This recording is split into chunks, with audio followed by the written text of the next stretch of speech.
my dear students. Today I am going to teach you parallel inverter, which is the last bit of your unit number 4. Earlier we have completed series inverter at our college. Now we will see the working and circuit diagram of the parallel inverter.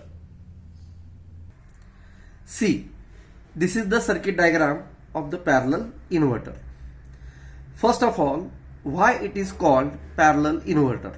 See, in the circuit diagram, your load, it is connected to the parallel with this primary winding of the transformer.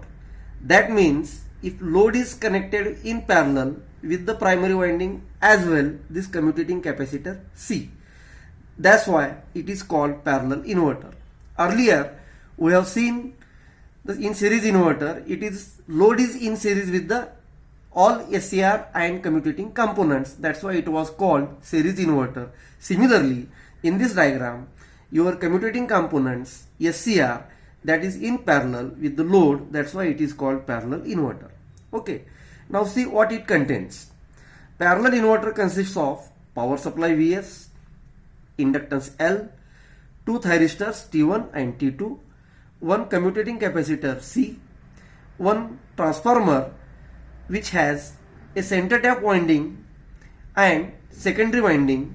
Center tap winding is again divided into two parts, L1 and L2, and load is connected across secondary winding. This is what the construction and the composition of the parallel inverter. Now we will see the working of the parallel inverter. See, both the thyristors T1 as well as T2, they are in forward bias now. We can fire either T1 or T2.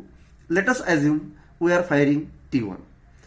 Now when T1 is fired, the current will flow from this Vs through this L, through this T1, through the portion L1 and towards via this battery negative terminal.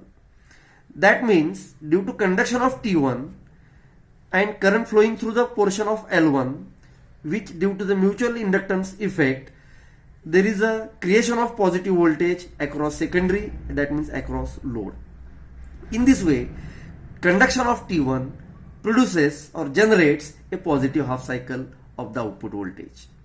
Now, when T1 was conducting, at the same time C was charging with upper plate positive and lower plate negative.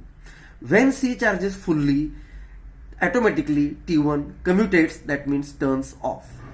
When T1 turns off, now we can fire T2.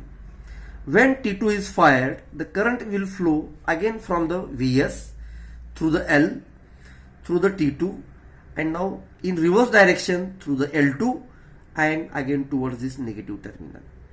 Now see, current is flowing in reverse direction through this L2, which creates, due to again mutual inductance effect, across secondary a negative voltage now. That means we can say T1 produces a positive half cycle and T2 produces a negative half cycle. See, this is the firing sequence of T1 and T2. This is your DC voltage input, which is Vs, and these are the firing pulses, Ig1, Ig2, again Ig1, again Ig2, and this is output voltage waveform. When Ig1 is given to the T1, due to conduction of T1, a positive half cycle is created, and when it commutates due to firing of T2 by this Ig2 pulse, it creates negative output voltage, that means negative half cycle. Again, after commutation of T2, once again T1 is fired and it conducts and it gives again a positive half cycle.